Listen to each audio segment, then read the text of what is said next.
Salut les kikis, c'est ici Greg de G-Tech. Aujourd'hui, on va tout simplement essayer d'adapter un produit pour une utilisation un petit peu différente de ce pourquoi il est fait au départ. Ce produit, c'est celui-ci. C'est une molette Nucleus Nano version 2. Ce produit, d'habitude, on l'accroche sur des caméras ou sur des rigs afin de contrôler les moteurs de focus qui vont avec. Nous, aujourd'hui, on veut le mettre sur un pied, un trépied de caméra avec genre mobilette. Trépied qui se trouve ici avec son bras. Et l'idée, ça va être d'accrocher ça, la molette ici, pour faire le focus ici, le zoom ici, le contrôle du rec ici, et même que sur l'écran tactile, on a la totalité des réglages de la caméra aussi. Donc dans l'idée, ce serait que ça se retrouve là, qu'on puisse régler la caméra, régler le focus, et régler le zoom à partir de la poignée. Pour ça, il faut l'accrocher sur ce tube là qui est le bras du trépied de la caméra. Et on a mesuré, ça c'est un petit tube de 15 mm. C'est un petit pied pas très cher de Small Rig qui nous fera tout à fait l'affaire pour cette application là. Donc du coup, l'idée c'est de pouvoir accrocher ça qui a un accroche NATO, habituellement avec des petits connecteurs pour faire passer de l'alimentation. Comme là, on va venir y coller quelque chose en métal, j'ai mis du scotch par-dessus pour pas qu'il y ait de court-circuit. Donc un serrage en format NATO. Et le NATO, c'est quoi? Le NATO, c'est ce genre de rail. C'est des petits rails, hop là, un peu comme ça. On vient en général glisser. On a notre appareil qui vient se glisser là comme ça là-dedans, et après on a des petites sécurités ici à ressort qui permettent de faire en sorte qu'il puisse pas sortir même si on n'a pas à serrer. Donc en effet, derrière notre molette, j'ai trouvé ce petit rail là que je vais utiliser. Du coup on a la possibilité d'y fixer le petit rail, hop, et de serrer, et ça serait nickel. En accroche rapide, ce serait parfait. Du coup, pour pouvoir faire ça, que je vais faire, ce petit rail, il a des vis de fixation, hop là, et j'ai acheté il y a un petit moment des pas de vis type photo qu'on achète sur Amazon, dont je me sers pour intégrer dans les impressions 3D. Donc ces petits pas de vis, c'est ceux-là, j'en ai prévu 2, et je vous ai fait un petit dessin, un petit plan. Alors, petit plan, ce petit plan il dit quoi? Donc ce petit plan, bah, il donne un petit peu, donc j'ai toutes les cotes, je sais qu'à l'intérieur je veux mettre un tube de 15 mm, donc du coup je vais le faire un petit peu plus large. Je vais faire une pièce en deux parties, une partie d'un côté, une partie de l'autre, puisque si je le faisais qu'en une seule partie, il faudrait que je l'insère dans le tube, et malheureusement à cause de la poignée qui est beaucoup plus grosse à l'origine du tube, on pourra pas le passer, donc du coup je vais le faire en deux parties. Ces deux parties là, je vais venir les assembler avec une vis et un écrou qui sera intégré dans la pièce, et de l'autre côté on va laisser un petit espace de façon à ce que quand on met une vis et quand on la serre, ça va serrer le tout autour du tube pour vraiment bien verrouiller. Donc voilà l'idée, hein. Hop, donc on a bien les deux parties, cette partie là, et après le rail sera fixé derrière et on viendra y fixer du coup la molette. Donc l'idée c'est, après ces deux parties là, on fait protubérance, on va dire, ici en plastique, dans lequel on fera un trou qu'il faut faire de 8 mm de diamètre pour pouvoir y mettre la pièce qui fait 8,7 en force. Alors du coup on va pas vraiment le faire en force. Nous ce qu'on va faire, c'est qu'on va prendre un fer à souder, on va insérer le fer à souder dedans, ça va faire chauffer la pièce, fondre le plastique. Du coup on va insérer ça dans le plastique en le faisant fondre, on enlève le fer à souder et la pièce elle va se figer dans le plastique. Du coup voilà, avec toutes les codes qui vont bien,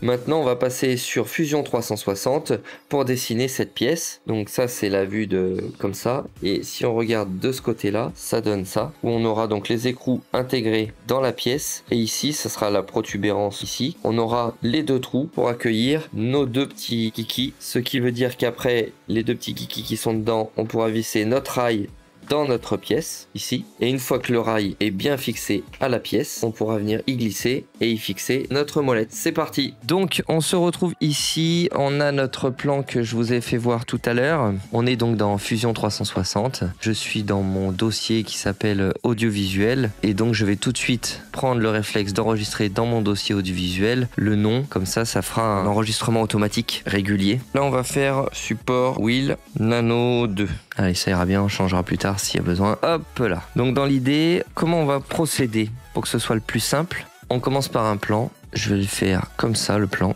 Hop là. Donc dans l'idée, on a un tube au départ. Il va nous falloir un trou pour le tube. Hop, donc on prend l'outil cercle et on a choisi pour un tube de 15 mm, on va lui laisser un peu de place. On va prendre 15,4. Voilà, voilà. Ensuite, par rapport à ce tube-là, ma pièce, je veux qu'elle aille autour. Et je veux qu'elle fasse une épaisseur de 3 mm. Donc du coup, je vais prendre l'outil décalage. Je vais venir me mettre ici. Et je vais demander un décalage de 3 mm. Ensuite, je vais vouloir fabriquer la partie pour mettre ici donc les vis. Donc je prends l'outil ligne, j'appuie sur la touche X pour faire une ligne de construction et non pas une ligne qui va servir à la pièce, mais juste une ligne qui va me servir à me caler. Donc je fabrique une ligne qui sera au centre. On voit, c'est des pointillés. Ensuite, je vais faire une ligne à nouveau, mais cette fois-ci pas de construction. Donc j'appuie à nouveau sur la touche X ou alors ici la touche construction que j'active ou je désactive. Et donc je vais lui dire que je veux un écart de 3 mm, je pense. Donc ça veut dire 1,50 mm d'un côté, 1,50 mm de l'autre. Donc du coup, je vais faire une deuxième ligne complètement au pif, donc juste qu'elle soit droite, et une autre ligne de l'autre côté, complètement au pif, pareil. Et pourquoi complètement au pif? Parce que ensuite, je vais pouvoir utiliser l'outil qui s'appelle cote d'esquisse et dire que la distance entre cette ligne et cette ligne doit être de 1,5 mm. Et la distance entre cette ligne et cette ligne doit également être de 1,5 mm.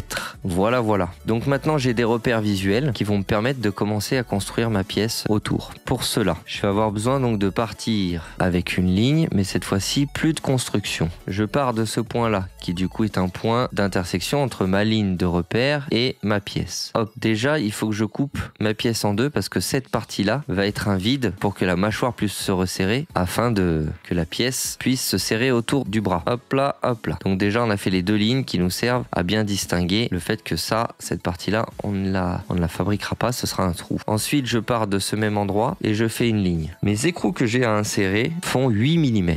Donc, je vais laisser environ, allez, 1 mm ou 1 mm et demi ou 2 mm à peu près de plastique autour de mon écrou, plus 8, donc ça fait 8, 9, 10, et on va rajouter 2 mm après l'écrou. Donc au total, ça nous fait 12 mm. Donc on fait une ligne de 12 mm. Ensuite, hop, une ligne qui finalement va être l'épaisseur de ma pièce. Donc je vais faire 5 mm d'épaisseur. Ensuite, une ligne qui revient tout simplement droit jusqu'à la pièce. Hop là. Et de l'autre côté, même chose. Je pars d'ici, 12 mm. Ensuite, je vais d'ici sur une épaisseur de 5 mm et je reviens ici. Donc là, je pourrais incruster mon écrou là-dedans et faire un trou pour mettre ma vis de façon à ce que la vis et l'écrou se rejoignent et force pour rassembler ces deux morceaux-là. Et donc, pince le tube qui est au milieu. Ensuite, il faut que je fasse une ligne de construction pour avoir mon axe, mais dans l'autre sens, puisque maintenant, on va travailler de ce côté-là pour fabriquer, du coup, la partie où on va venir insérer nos petits pas de vis. Là. Donc pour ça, ligne, mais de construction. Hop, je viens ici me mettre sur l'axe et je tire pour faire ma ligne de construction. Ensuite, à partir de cette ligne-là, j'ai besoin que ma protubérance, l'endroit où on va mettre donc tout ça, fasse 15 mm. Donc pour ça, on va prendre simplement, on va refaire à nouveau ligne. On va prendre une ligne de construction toujours et on va faire la même chose que tout à l'heure, c'est-à-dire qu'on va tracer des lignes un petit peu au pif. Pour l'instant. Donc la touche L comme raccourci pour faire les lignes. Hop là, donc j'ai tracé deux lignes et ces lignes-là, avec l'outil cote, je vais leur dire que cette ligne-là et cette ligne-là, elles sont espacées donc du coup de 7,5 mm d'un côté et l'autre, donc toujours avec l'outil cote, entre celle-ci et celle-ci, je veux aussi 7,5 mm. Ça va me permettre de tracer ici à l'intersection. Hop, et là il faut que je choisisse la hauteur dont j'ai besoin. La hauteur dont j'ai besoin, ça va être défini aussi par la profondeur dont j'ai besoin pour insérer mes petits inserts. Mes petits inserts en hauteur, ils font 12,7, donc on va dire 13. Donc si je fais 13 mm, le problème c'est que mon insert, comme je pars d'ici, mon insert, il risque de venir jusqu'ici. Or ici, j'aurai plus de matière puisque là, j'ai mon tube à l'intérieur. Donc moi, je vais mettre plutôt 13, 14, 15. On va faire 15 mm. Là, j'ai fait une bêtise, c'est que cette ligne-là que je viens de tracer, je l'ai tracée en esquisse. Donc je peux la resélectionner, elle est surlignée en bleu et lui demander de ne plus être en esquisse. Et à ce moment-là, ça ferait un vrai trait classique. Ensuite, on va faire la même de l'autre côté. plaque de 15. Même erreur, toujours un esquisse, je désactive l'esquisse. Et on va relier les deux ensemble. Donc là, cette fois-ci, je pense à désactiver l'esquisse, l'option esquisse, hop, et je relie les deux ensemble, ce qui me fait ma protubérance sur le côté. J'ai besoin aussi du coup pour assembler, vu que j'ai dit que ce tube-là, j'allais le faire en deux parties, j'ai besoin également de mettre des vis pour fixer de ce côté-là. On va réutiliser les lignes qu'on avait besoin, sauf que cette fois-ci, j'ai pas besoin de faire l'écart. On va faire l'écart que d'un côté pour serrer que d'un côté. Ici, on va les joindre. Donc du coup, on va faire une ligne, hop, qui fait, on a dit qu'on avait besoin de 12 pour mettre les vis. Ensuite, on va faire une ligne qui va faire, on va dire, on va pas s'embêter, on a besoin de 5 d'un côté, 5 de l'autre. On va élargir un tout petit peu, on va faire 6 de chaque côté. Une ligne ici qui revient droit sur ma pièce. On a bien ma première partie. Et on fait la même chose. Donc on a dit 6 mm d'épaisseur. Hop, et je reviens droit. Bam, j'ai bien mes deux parties ici. Pour séparer mes deux pièces, il va falloir que je fasse une ligne ici au milieu pour bien indiquer que là va bien y avoir une coupure. Tac. Du coup, quand j'appuie sur la touche Escape, je vois que j'ai la possibilité de sélectionner des morceaux.